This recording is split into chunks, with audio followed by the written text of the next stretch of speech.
Hello, sisters, and welcome. Grab a drink and a familiar, cozy up by a bubbling cauldron, and join us for this meeting of the Sisters of the Night Caucus. Say hello, sisters. Hello, I am Katie. I'm Angela. I am Jillian, and today we are so excited to be joined by a special guest, Sarah Jakle from DemocraShe. Say hi, Sarah. Hi, Jillian. I'm so excited to be here with the Sister Witches. Amazing. We are excited to have you. Um, so it, as always, so much has happened that whomst amongst us can keep track. Um, so I thought a bit of hexing, largely because I had one, but less than half an hour ago. Um, that is very important to me, which is this. I don't need men to tell me what I did and then compliment me as though I don't know what the fuck I did. Like yeah, no, I know I did it. You didn't need to tell me what I did. But Jillian, you weren't smiling when you did it. That's possible. I went to bed at 3 o'clock this morning and woke up at 7.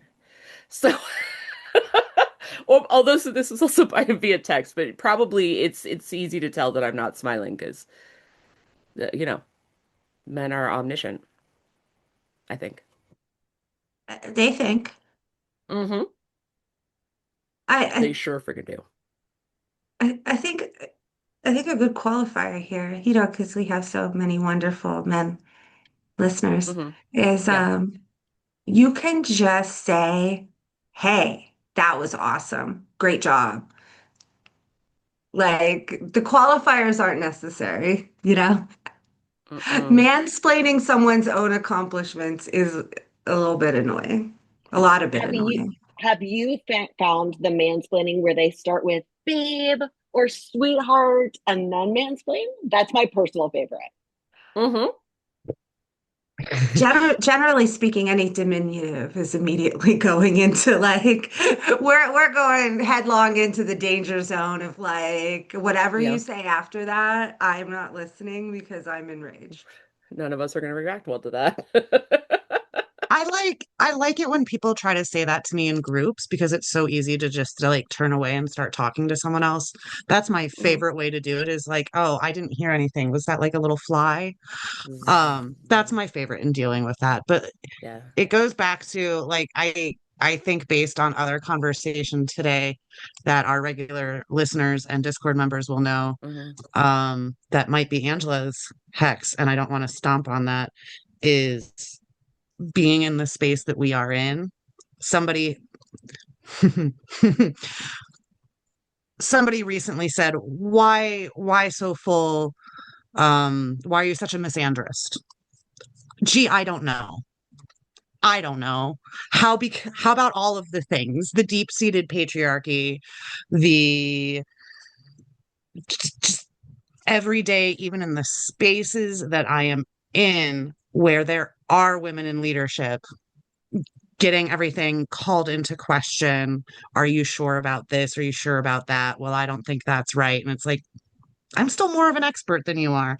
And this is why there is all the misandry in my life is, and it's very, if you are a woman in Pennsylvania politics and advocacy, it is never ending, never ending. Even in California, Katie, I had a male colleague tell me that he likes me better when I agree with him. Did you punch him? I had nowhere to go in that conversation, actually. Ooh. So I got stuck there and then never spoke to him again.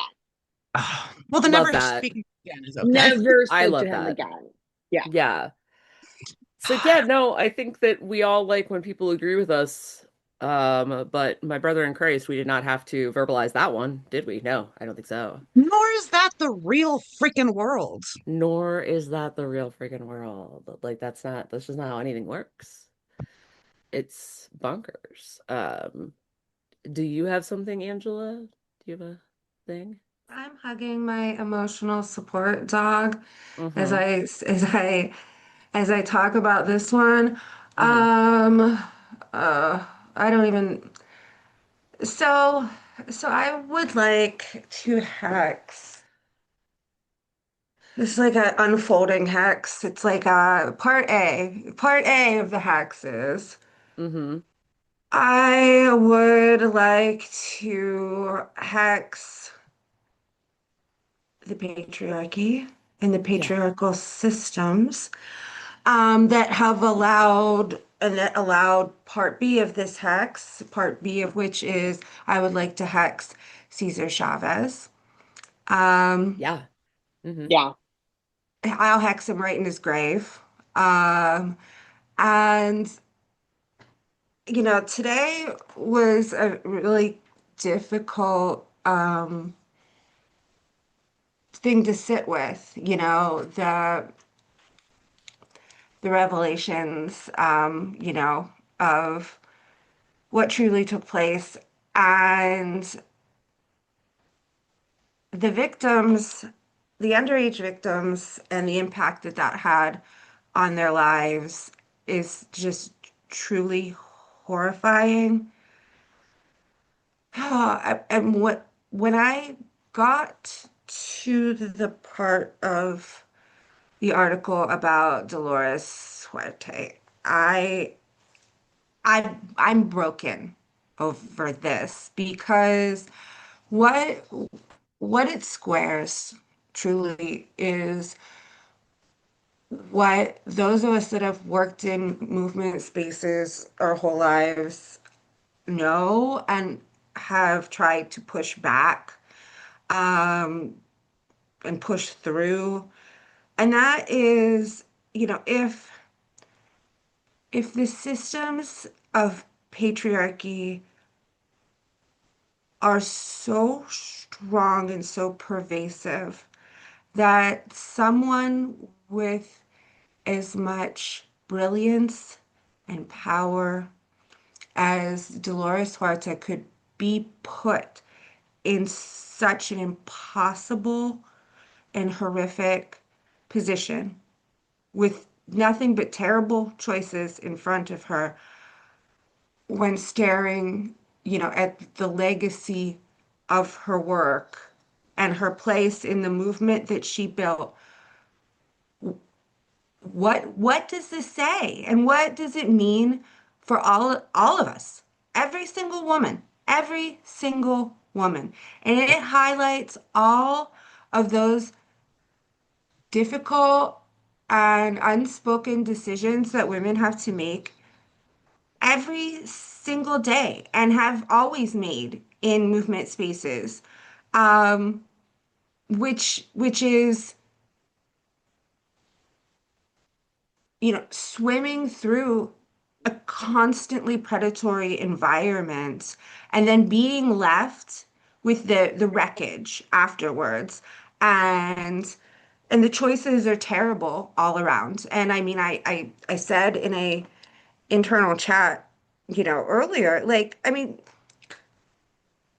Dolores Huerta would have been called crazy and she would have been pushed out of the movement that she founded. And that's reality. And for anyone who says she would have been discredited, and anyone who casts aspersions on how difficult those decisions are, casts aspersions on her in light of all of this, now at the age of 95, that's part three of the hex. I hex them because if you have never, and even if you have been in that situation and made a different decision, you cannot and should not judge the difficulty there.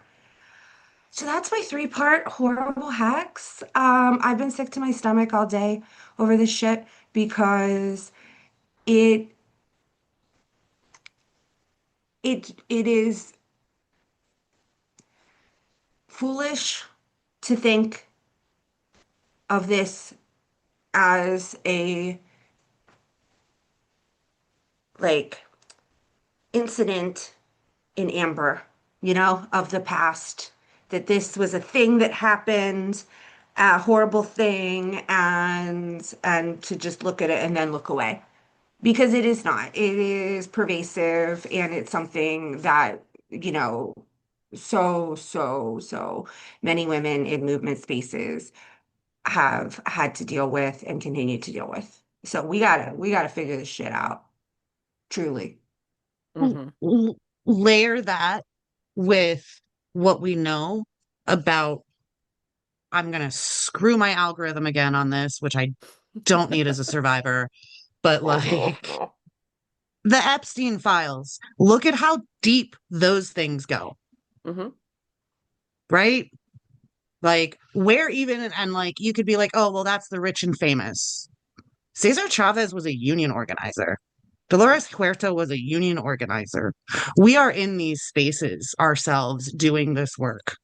Um, and I can't, there's a mentality that you immediately have to adopt as a woman in this space that sucks, that is shitty, and we shouldn't have to, and yet we still do. And I don't have any answers. I Hmm. don't have any answers. I have conversation. I have ideas, but I don't have any answers. And I'm thinking back to a conversation my boss and I recently had, and I'm amazing. My entire leadership team, we're all women. Like, probably should have different voices, but we're pretty cool. Um, and I had said the word, I'm giving some so and so some deference because of such and such, and smartly called me out. Called me out. You just said deference. You're giving deference to a man when I know he's not going to give you the same deference. Hmm. And my response was, you're absolutely right, except 10 steps from now, that might bite me in the ass. Right. How do we deal with that? Yeah. And to put it just to put a cherry on top of the shit cupcake. I mean, this is just a reminder to all of you that are listening to kind of take a little allow yourself to take a little walk through your memory and maybe go back and think about your life and how there may have been times in which you may have seen situations like this play out. And perhaps you didn't even realize the extent to which you were a witness to it, or a party to it, or a bystander to it. Um, and I'll give you a hint. When you're looking for where to look, I suggest that you start with any time that you've seen coordinated character assassination of a woman in political spaces. That usually is a pretty good roadmap. So that's going to be my final statement on that is that, you know, this is historically pervasive, and if you challenge yourself to revisit situations in your life, I guarantee that you can find some women who have been through similar situations. And Katie, you mentioned the Epstein files, and we've all been so horrified to see how deep Mhm. the protection of the predators go. But I'm thinking about how that protection seeps into everyday life. And the Yep. judge who found there was a swimmer who was found guilty of rape, found Hmm. guilty. So she came forward, she went through the whole traumatic system. The jury of his peers found him guilty of rape, and the judge gave him 6 months because boys will be boys. He got 6 months. And what message does that send to every woman who's looking at going through that process? Yep. Well, and I know Angela and Jillian know this story, and I don't remember. Okay, we've had too many episodes of this podcast. I don't know if I've ever said it on the podcast. Hmm. I remember, um, I will say the first time I was a survivor. Um, Young, guess who was on the news? Monica Lewinsky. Old enough to make decisions, right? About to leave, about to head off to college. Um, and had a long conversation with the state trooper and watching what was going on with Monica Lewinsky in the news and making the exact decision, me, smart woman, getting therapy, all of this wonderful stuff, who knows all of these things, It's not worth my time to press charges, but thank you.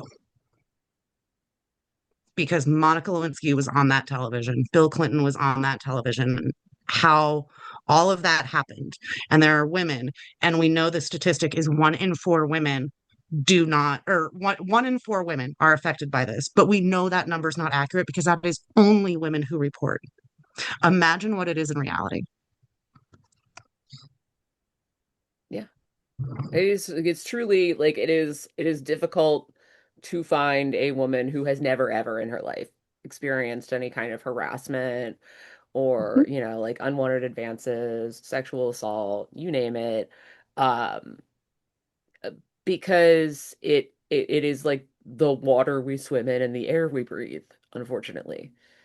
Um, and so like it's deeply frustrating to watch this and like to know like and it's even like even in the spaces that we work in and like in and this is everywhere, it's everywhere, but like we all know people who went far too long without experiencing a consequence. And we certainly, I'm sure, know people who have still not experienced a consequence. Um, and a lot of the time, it's because people are afraid um, for their reputation, for their career, whatever. And then you just like have to make sure you like quietly let people know, let like, other women in your circles know, like, hey, maybe watch out for X, Y, or Z. Wow, like that spreadsheet, which was the entire beginning of Me Too. So, Hmm. Mm. Yeah, I right, mean, exactly. it's Yeah. it. I mean, we all know, the three of us know, and now we're telling Sarah, the three of us know, you know, now granted, a lot of these jackasses, they're gone. Thank goodness. Yes, it's much better than it Um, used to be. I will say that. but even just 5 years ago in the state capitol, you knew whose office you could go into and lobby with the door open or the door closed. You knew which bars or where or who or which events to go to or not go to. There is still a level of that. Hmm. I still, any young woman staffer that I have on my team usually gets a rundown or like, no, I don't want you to have a meeting because questionable. I'll handle it. I'm old and ready to throw a punch. So, Mm-hmm. but I mean, the fact that we have to do that and we need to keep having those conversations, and in this day of whether it is as extreme and awful as what Dolores Huerta experienced, which when I read her statement today, I lost it because it was very powerful. Hmm. Um, but whether it is something to that kind of extreme or just um, a joke in poor taste or a dismissive comment, it is up to those of us who have been doing this for a while to educate, build up, support, say it's okay, and get some goddamn Google links for anything that happens because without a link, nobody's going to believe anything right now. Hmm. Yeah, it's true. Katie, working with high school girls, what is a predatory hunting ground is many universities. And Hmm. it is 1 in 4 girls who go to college are assaulted. Yep. And it's horrifying to work with high school girls who are trying to game out which universities are more likely to be assaulted than others. Where can they be safe? Where can they go to school and feel safe? Sarah, And I have two daughters who who are college graduates, and this was a part yeah, of our college search. Like a huge part was right? from assault, and that's insane. Yeah, it's wild. I don't. So, Sarah, have you any hexes for us? Ooh, do I have any hexes? Honestly, I had, may I borrow a hex? Yes, you I may. thought Dolores Huerta's statement Hmm. was so brave and so powerful, and she is such an icon. And I've had the chance to meet her a couple of Oh, times wow. doing movement work here in California. And I think knowing what she went through, and that absolutely she would never have been believed at the time, and she would have been pushed out of the movement, and she made the choice that was smart for her, and that she, that incredible light of a human, had to carry that weight to protect the work that she loved. I similarly had to read that statement a couple of times and really wish I could wrap her in the biggest hug.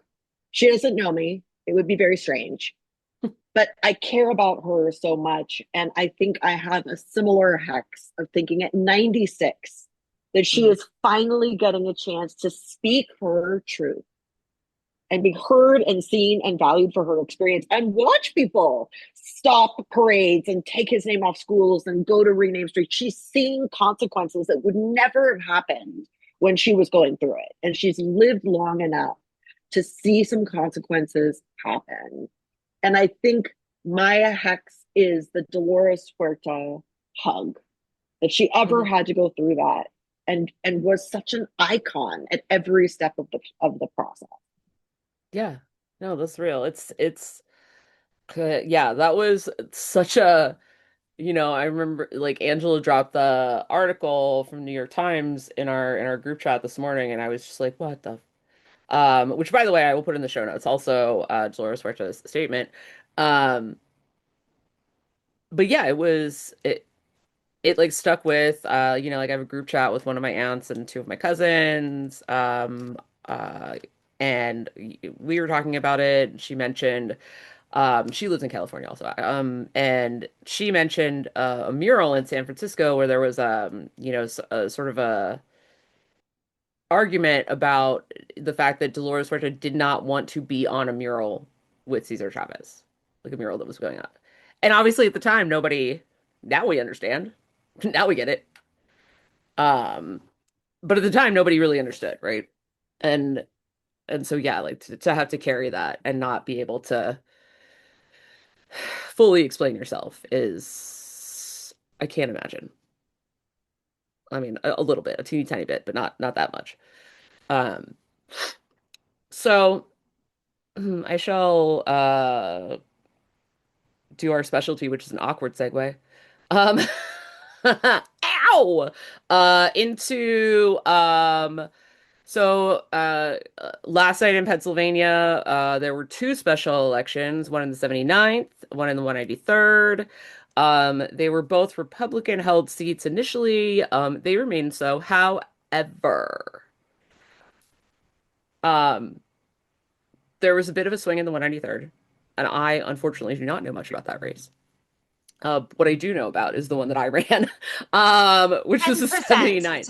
10% in the other one, Jillian. 10% the other one. Thank you. 10% swing over Yeah, 10% over performance. we love to see it. Um, and it was like 17 or 18, not like at the end of the day, all of every single number is not in yet. Most of them are. Um, and so it was number one, I wanted to throw up most of the evening. Because waiting for results is like not fun. No. Also, anybody that works in politics, I'm sure Sarah, you know this, right? Like you hit that moment and then suddenly your phone blows up and everybody's like, "Is there any results yet? Are there any results yet? Are there any?" No! It's 8:02, gang. The polls closed 2 minutes ago.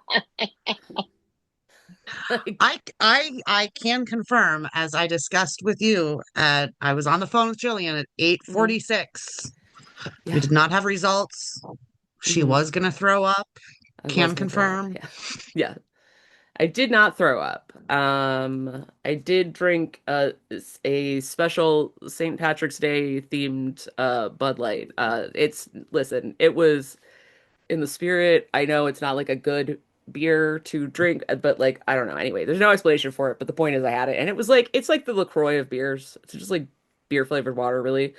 Um, but yeah, so it was still exciting. Like even though it wasn't the win, right? It was still incredibly exciting. And like over the course of like 6 weeks was the length of the special election campaign, roughly 6 weeks. Mm. Um, and we as a campaign uh canvassed over 5,000 doors. The candidate himself, Caleb McCoy, the real McCoy, uh, did knocked over 1,300 doors just on his own. Which I told the room that night, which is full of many of my committee members or some of my committee members and a lot of volunteers, was that's the standard now. FYI, Ye all shall be judged. ye all shall be If Caleb, judged. if Caleb can knock 1,300 doors in 6 weeks, imagine what you can do during GOTV. Gauntlet. Imagine. The gauntlet has been thrown. Yeah, no, amazing. And when the sort of semifinal, right, results came in, um, he walked up in front of everybody and he said, "We didn't make it tonight, but we're doing it in November. Let's go." Mhm. Love it. Exactly. And like we were Amazing. all watching that race. Like I don't think anyone who works in the Pennsylvania landscape necessarily thought a miracle would happen Right, right. unless I will make the bad joke in poor taste unless Iran intervened. Um but Yeah, like I don't think it was like Caleb won by 5 point. Like nobody was right. going there. We Nobody, were yeah, like, whoa, the enthusiasm's off the charts. We're gonna have a little Hail Mary hope over here to keep yeah, us waking up every day. yeah. Um, but all of us who were watching this race, and I've had conversations with other national partners and things like that. And somebody asked me several weeks ago, and they were like, "Do you think this is gonna last?" I'm like, "We're getting near the end of March. Like, obviously, Yeah. things that happen in last falls, but this just keeps happening and happening and happening and happening across the country. The Hmm. momentum is still there. And I think those of us who are watching are really excited about that absolutely bananas over performance in that seat in particular, in that seat. And less so the other one because it really can set the tone for the type of work and how we do our work going into the fall. And I want to say Yeah. specifically that seat because it's a unique seat. It is the only red city in Pennsylvania. Hmm. It has strong union presence, Hmm. which obviously, like unions everywhere, have declined. It's a very blue collar town. Hmm. It is a not well educated district. By the way, side note, we need to be polling in more uneducated districts. By the way, Hmm. pollsters, please. Because maybe that's part of our problem. Winning in things where we should maybe Maybe we win need or more we're losing. data. What if Maybe, that? maybe, maybe. Um, so like there are a lot of factors that make this really interesting. And when we're also looking at seats that have better opportunities on the numbers to make gains in Pennsylvania. So, Mhm. yeah, it was pretty cool. Angela, you were going to say something. I'm sorry. It's probably gone now, Katie. And that's okay. That's okay. No, I mean, I- what it shows is that these the softening the softening is still softening. Hmm. And I mean, it's just another proof point. It flies in the face. I mean, this circles back to hex number one, I guess, Jillian's hex. Hmm. It's evocative of that, which is like every single time, like I post about special election over performance on socials, there will be like one old guy who knows nothing and who I guarantee is also in the camp of polls. You can't trust polls.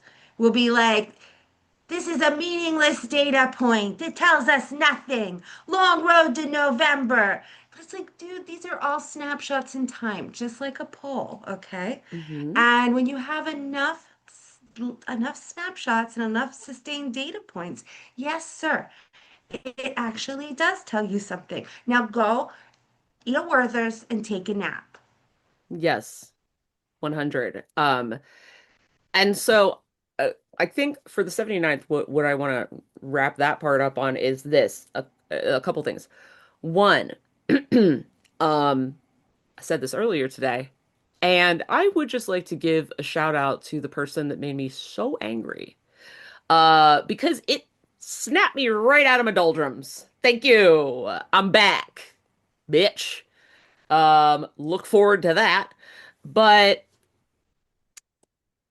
just because you don't see something happening doesn't mean it's happening. It's not happening, right? Like, just because you're not in the room doesn't mean the room doesn't exist. And then when somebody tells you, hey, I have seen the room, I know what's in the room, I sat on the furniture and everything. Um, and you're just like, well, get out. Also, if you're going to complain or try Yeah. to cast aspersions, maybe do it under your real name. Yeah. Uh-huh. Um, as if we don't know. And then the other thing is this. Okay, so and I saw a couple of these this morning.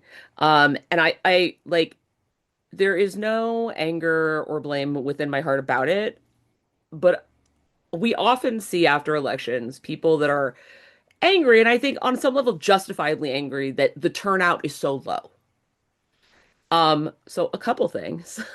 If we had 100% turnout, we would have gotten crushed.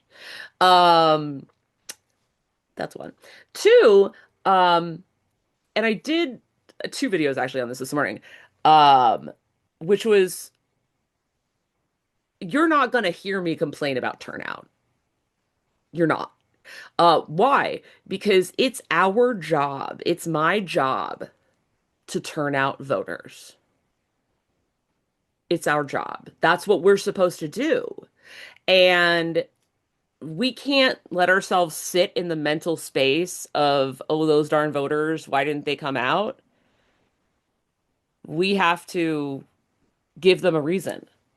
We have to contact them. And that is difficult, grueling work because the best way to do it is to knock on their door. I You was know? going to say, Jillian, to Katie's point, if we're worried about voter turnout, if every single person listening knocked 100 doors and had conversations with their neighbors about what's going on in their community, we would see turnout spike. It is our responsibility. It is our responsibility to turn out voters, not complain about it. Right. Exactly. And I, so go ahead, Katie. oh no, I really want to say I'm feeling very bitchy today, and I don't care. Cool, cool, Um, cool, cool, cool, cool, cool. but misandry all the way. You Um, know what, babe? the other thing is, like, it just needs to be that retort, and I wish there were places where we could actually say it. But oh wait, this is us thinking about the consequences because we're women in the space. Mm, Of how many doors did you knock? right. How many doors did you Um, knock? I yeah, I need somebody to be the designated. How many doors did you knock? Commenter on all the social media today. I mean, please. We beg of you.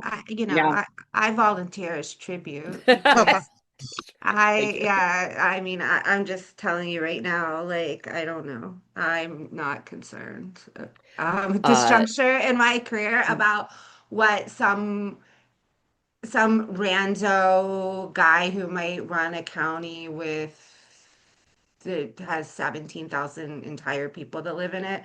I don't care. I don't care. Um, and I'm just being real. And then, I just want to say the other thing about turnout discourse. I think, especially, dependent upon who it comes from, but it normally comes from the same type of person. So I feel fair saying this. Um, it is, it is just a hop, skip, and a jump between turnout conversation and the infamous phrase, people voting against their own self-interests or not voting Ugh. with their, which is basically like to say, like, I'll just say it. Turnout discourse is traditionally really, really, really classist. The end. Hmm. The end. Yes. It's classist. How about you consider all of the Hmm. reasons why someone might not be Yeah. able Hmm. to turn out to vote today Yeah. or Hmm. yesterday or tomorrow? And think about how we can remove those barriers instead of just like basically saying like, oh, these lazy, worthless pieces of crap don't turn out to vote. I had a state rep who's retired now. One time, literally, like we almost got into an absolute brawl in a congressional campaign office because this rep sat on a folding chair and said, "I no, I haven't missed an election day in my entire life." And I was like, sir, you've been a state rep your entire life. Like, what a place of privilege to be speaking from. Like Get how out. comical. Yeah, Like, no, I mean, it's just disgusting. Yeah. When I say this man was a state rep his whole life, I mean actually, literally, from the point of when he was like just like from 28. infancy. Yeah. So it was just, I'm just saying, like, perhaps we should consider those structural barriers in folks' lives. And, you know, that circles back to the give them something to show up for. Maybe if we're offering policy that makes their life better and remove some of those structural barriers, maybe turnout would go up. Maybe. And so yeah, then what I will end that on, and before we give the full intro for our illustrious guest, is these are the questions we should ask ourselves at the end of a campaign. And they are this, what did we do well? What could we do different? What could we do better? Um, what did we do that we are really proud of? And what did I do that I'm really proud of? Um, because those are the questions that keep you moving forward. And that's all there is moving forward. Because well, I mean, that's how time works mostly, but also doesn't really help to uh think of 1,000 reasons why, it's bad. Um, so with no further ado, Sarah Jakle is the founder and executive director of DemocraShe, a nonpartisan national nonprofit empowering historically underserved high school girls to be our future elected leaders. Previously, Sarah served as the Get Out the Vote director for the California National Organization of Women and as the or for women, excuse me, and as the national outreach director for Field Team 6, leading efforts for mobilizing women and innovative voter registration. Empowering women to hold political office has been an interest since Sarah first interned at the Women's Council of the Democratic Senatorial Campaign Committee in college. Sarah's unique inclusion of brain science in young women's civic leadership training helps young women overcome the barriers on a woman's leadership journey and successfully step into leadership in any area that interests them while knowing running for office is their birthright. Ultimately, her training helps any woman looking to grow as a leader step out of her comfort zone and learn evidence-based practices to nurture courage and ambition. With her vision, DemocraShe fosters the next generation of leaders who will shape a more inclusive and just society and is a critical pipeline nurturing high school girls to engage in our democracy. Sarah also leads trainings for adults on how to respond to these unprecedented times with the specific trauma resiliency skills she trains at DemocraShe to regulate nervous systems, access hope, and take concrete action in line with their values. Sarah has a bachelor's from Yale Phi Beta Kappa, a master's in social work from USC, and a master's in public policy from UCLA. She is a movement builder fellow with How Women Lead and was a fellow with Obama's Organizing for Action and a board member for Urban Partners Los Angeles. Hello, Sarah. Hello, Jillian. So, tell us about democracy. All about it. You What's it? What is know, it?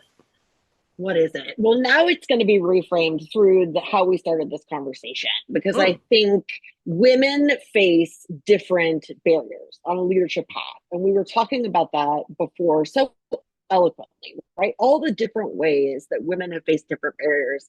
And when I was working with the California National Organization for Women, I was seeing women in civic and elected spaces face those different barriers. So I don't know if you know the statistics that men are twice as likely, this is not going to surprise you, men are twice as likely to see themselves as candidates than women with the same resume.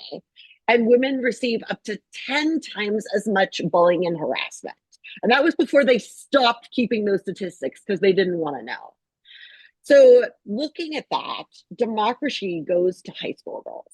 We start in high school and we give high school girls the public policy skills to be engaged, informed advocates, but also the social work skills to train their brains to make them their allies. So, when they face the systemic challenges, they have go to tools to step out of their comfort zone to get through adversity and not get knocked off their incredibly important paths. that's awesome. I you first emailed, and so so Sarah emailed us guys, and like I will tell you, in our inbox are just scads of these like, hey, I love your podcast, and I'd like to get you guests, and all that nonsense, right? And so it's just I was like, oh, okay, clickety click, and then I'm like reading, and I was like, oh. Wait, no, she did in fact listen to this podcast. And so I was like, I am intrigued. And so I'm like, democracy in the Googles. Um, and I was like, oh, this is neat. This is cool. So I shared it with, Angela and Katie. We talked on the phone, which is how we were here today. And um, yeah, I think, you know, one of the things, when we were talking on the phone, like one of the things that I found absolutely amazing is it, your insistence that like to you so you pay your students for their time. Yeah. And you talk about why that is. Yeah. So Angela was talking so beautifully about barriers to entry. And I Hmm. think we have to be aware that participating in our democracy often involves unpaid work. Campaigns usually can't afford to pay their interns. It's just not feasible. Hmm. What that means, though, is the only people who are kind of getting these early points, these early entries into our political process, are people who can afford unpaid internships. And we need America to truly reflect her people. We truly need every lived experience reflected in our laws. And some of those people, like Angela was saying, they are working two jobs. They can't get out to vote, right? And the high school girls are working jobs and can't do unpaid internships. So it was really important to us. And 100%, they told me I'd lost my mind. I was founding a nonprofit that was going to pay its participants. They're like, you've lost your mind. But I thought, I want girls to not only know their time has worth and value, their time has worth and value, but also make sure that there is no barrier to entry in participating in democracy and knowing your voice belongs in our democracy and your experience belongs in our laws. And I think that stipend is why we are 70% first generation Americans, which is a population that is incredibly passionate about this country and about making change in this country and often is working. And so I think it's been a really important experience to see the girls come out and be able to start taking action, joining campaigns like yours, Jillian, right? Or founding Hmm. nonprofits, Katie, or doing all these different things because we are paying to invest in them and they are worth that. That's really cool. I think it's I could not love this more, truly. Like, because it is it is so overwhelmingly true that the pipeline um, in campaign work is overwhelmingly affluent and non-representative of, the working class and of new Americans for, for all the reasons you outlined, I mean, there's it's twofold barriers to entry, not just the, you know, time and monetary, issues. There's also the lack of the built-in insider social structure Hmm. for those folks, those young people 100%. who might be very, very 100%. interested. They Hmm. don't have they don't have an uncle who is best friends with so and so, or a mom who's on this board or that board, you know? Um, and I think that aspect of it, like, also is so huge, and I could see like why a program like yours could really help to bridge that gap. It's Absolutely. when I got to be in, it's in the bio at the Women's Council of the Democratic Senatorial Campaign Committee. The year was 1992, just to age myself completely. And there were six women senators, and the Senate lost their mind. And I had the joy of interning on the Women's Council, and it changed my life, right? I was working for Bill Clinton's campaign in college, and I got really involved in politics. It was something that early on, that early experience was game changing for me. And I happened at the time to be able to afford an unpaid internship. And I took that experience with me and I thought, what if we made this possible for everybody? I think that's what we do, right? We figure out where the pressure points are and we open them. And so seeing that that was the pressure point to this amazing experience that I had had that was so game changing, and part of the reason why I'm here talking to sister witches, what if every young person could have that opportunity? I would love to see your inbox flood with high school girls who find you and love your work and get excited to come on, because this is the kind of opportunities. I did write you an email that was just like, I love you and adore you and I love the sister witches, and I want this for every woman. I want the ability to be with the sister witches for every woman. And I think it starts young, right? It starts with opening the door young and then changing a trajectory of a life. Yeah, I think like, as I had talked to you about, like I take on interns at the Blair Dems. We unfortunately cannot pay them if anybody wants to donate. But uh, you know, to Angela's point about the networking issue is I always take my interns if they can possibly make it to Pennsylvania Democratic State Committee. We pay for the hotel room because like we can afford that. But like, you know, being able to go there and have access suddenly to all of these people who like just know what's happening inside is such an incredible like opportunity that most people don't get. One of my very first interns, our very own Dr. Ack, who used to be our producer, but she's a whole grown-up lady now. Um, which I don't even understand that. But she got her first job out of college with the Shapiro Comms Attorney General Comm Shop. Um, she interned for me, she interned for Katie, uh, and then she had the internship with Shapiro, and she is incredibly talented, right? She's from a not particularly economically thriving family. She's working class parents. Her dad's a teacher. Um, I'm blanking on her mom right now, but in Somerset County, which is very, very Rust Belt. And so it's not necessarily a given that, those connections would just like have happened. Um, And I'm really glad that she got them because that was a benefit to everybody she worked with. Um, Yeah, and that first experience, because I've witnessed your delightful interns at state committee, but I mean, there's so much that's so powerful about just being present, and then all of a sudden it removes that layer of fear where you can't visualize yourself as being a person who should be in a space until mhm, you're in the space. I mean, truly. It's a deeply like, it's a light bulb moment where it's like, no, like I am present. I am here, and I can take up space here, I am worth being here. I mean, that's a big leap in the mind of young women. I mean, things can seem very intimidating. And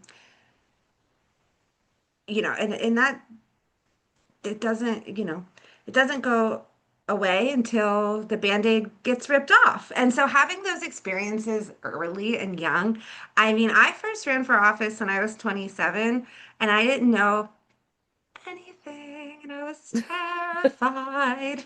And I I wish, like, oh my gosh, like I look at my 27-year-old self now and I was just like this whirling dervish of like energy, just this like like desire to make an impact in my community. And man, if I would have had those kinds of experiences at 16 or 17, to where I already felt that level of comfort already, man, I would have been like taking over the world by by my late 20s. So I mean, I think like harnessing that and giving young women that comfort level early is just so huge. Angela, I'm going to steal what you're saying verbatim. It could not be more perfect for the type of work we want to do. And I do think some of the work is for young women to internalize that they have worth and value Hmm. and they belong in every space that they're in. One of the things we do in DemocraShe is train some like brain resiliency skills to help with that. So every girl meets her inner best friend. So we all have the inner critic, right? Our inner critic is like, you can't do that. That's not going to work out.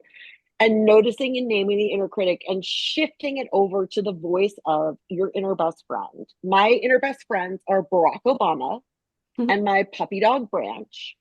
love. So when I am nervous, like say I'm coming on a podcast that I really admire, I check in with what Barack Obama would say. What would your inner best friend say? Is something our girls learn to ask themselves right before they're going to do something brave or bold or out of their comfort zone. Because Barack Obama is amazingly comforting and joyful.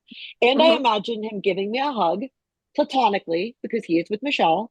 That's But right. like it's that kind of skill. We see our DemocraShe girls go from, we ask before the program, before the 10-week program, can you see yourself as a candidate for office? And before it is 30%, and after it is 84. And it's just these girls who are like, I can see it, I can see it. And we also ask, do you know how to move forward as an active participant in American democracy? And before our program, that is 37%. And after, it is 100 of girls who are like, yeah, Amazing. let me at it. I love I want to participate in American democracy. And I think watching them make these internal shifts, they have worth and value, they belong, their voices matter, their lived experience should be reflected in the legislation that they see. It is really rewarding to see that taking place. And our theory of change is that a 16-year-old Angela who comes into our program, when she runs at 27, is going to just fly because she's had all this time to practice asking what her inner best friend would say, that her voice belongs in the room. And win or lose, that Angela flies. Not that you didn't, my dear, at 27. I can already see you flying. But we're playing the long game.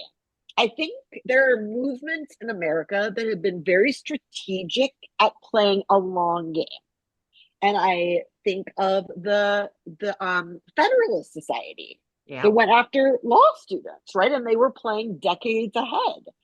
And I think we want to also be thinking decades ahead in how we are setting up young women to participate and own their voice. And so we do want to start in high school and then launch their trajectory. Absolutely. I have practical questions. Please. Yeah. I have practical questions. So, are you only operating in California at this point? No. So, see, okay, you guys, I once gave a speech for 20 minutes about America and sat down, and the first hand that went up said, "That's great. Who are you and what do you do?" So, 100%, I will talk about like America and women and not about the program.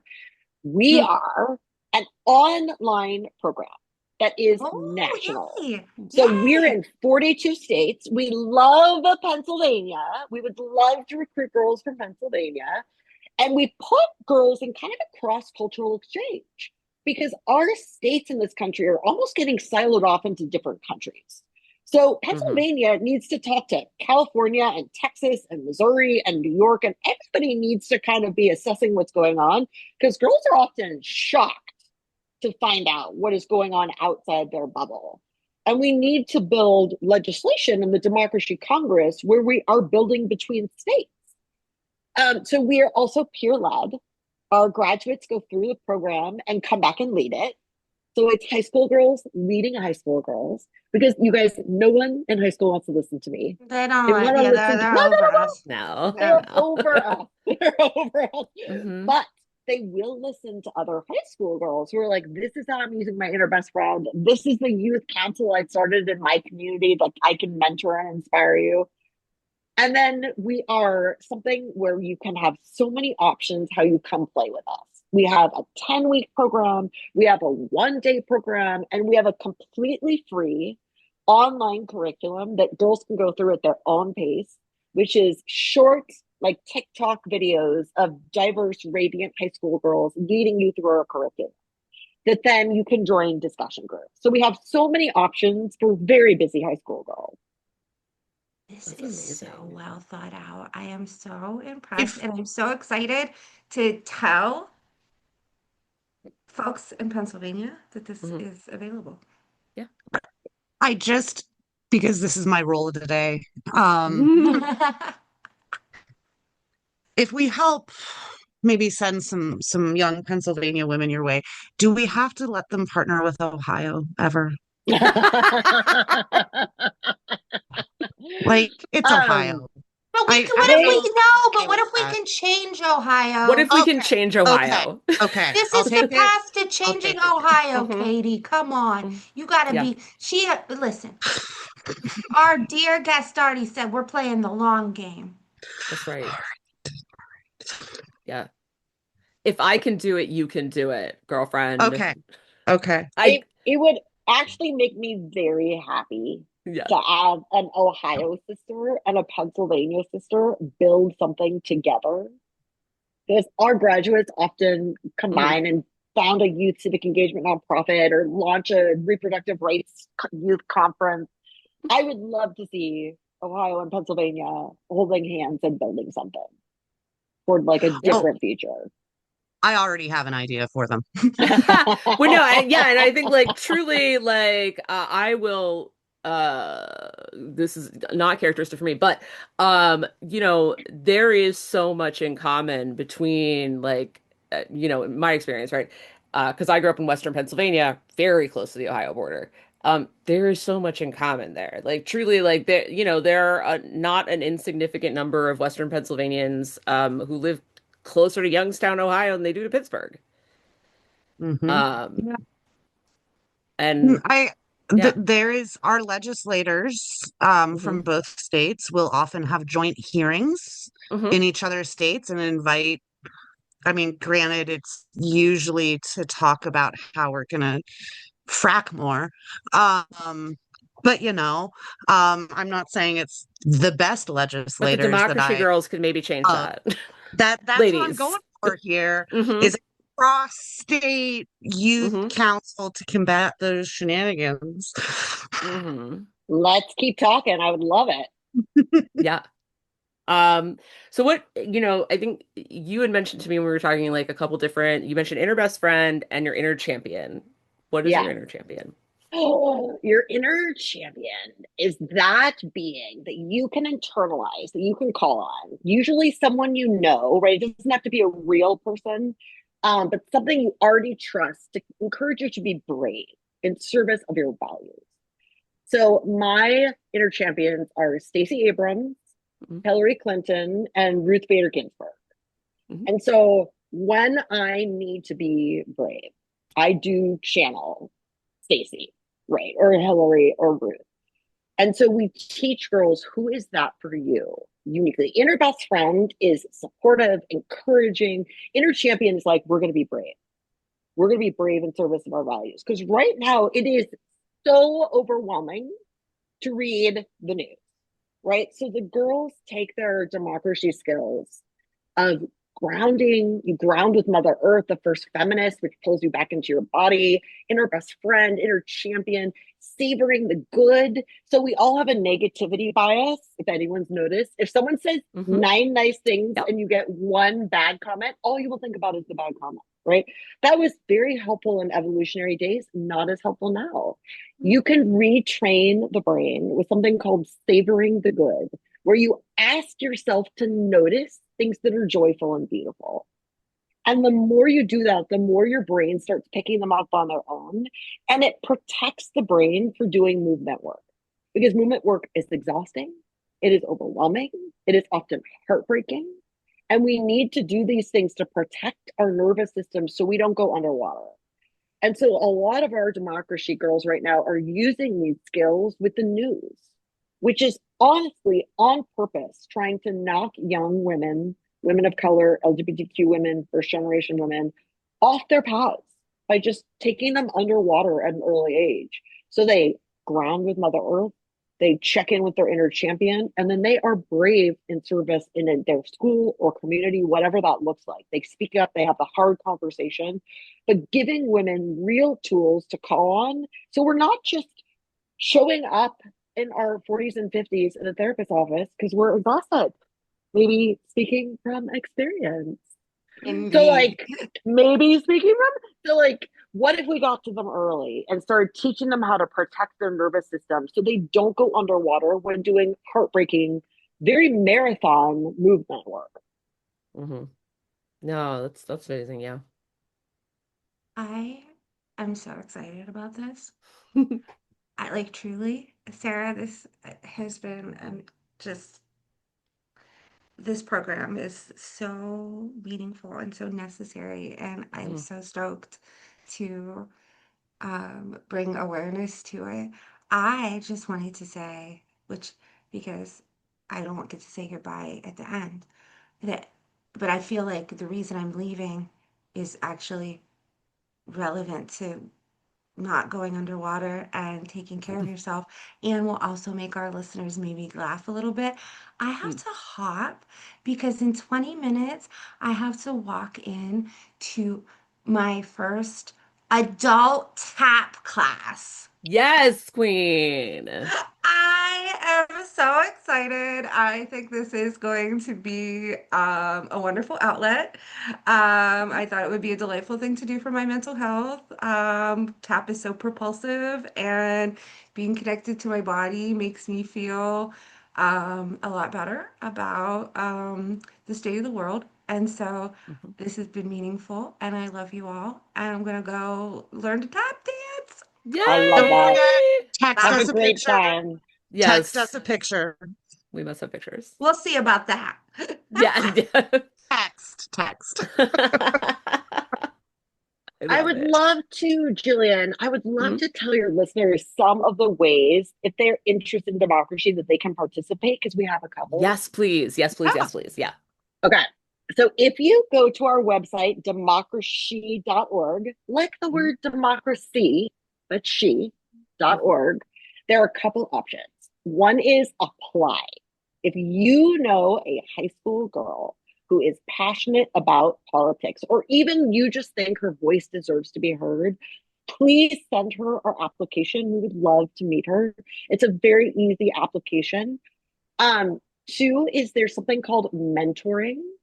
Our 10-week program, we match these radiant high school girls with adult mentors. Hi, Jillian. Hi, Katie. And so you can be anywhere in the country and match with a girl because we do the mentoring online. Hmm. So it's an incredible opportunity to participate in a young woman's journey and encourage her and be that mentor who sees her and believes in her. And then lastly, I would say if you are so moved, right, we do have stipends as a part of our program, which as a nonprofit is a tax deductible donation that supports girls being able to join our program. So any amount is beloved, right? Is so meaningful and actually helps give these girls opportunities. We do get 7 times more applications than we have openings. It's something where this has kind of caught on fire and girls are really excited about it.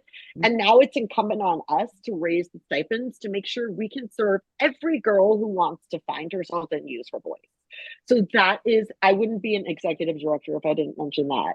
But also the Absolutely. mentoring and applying.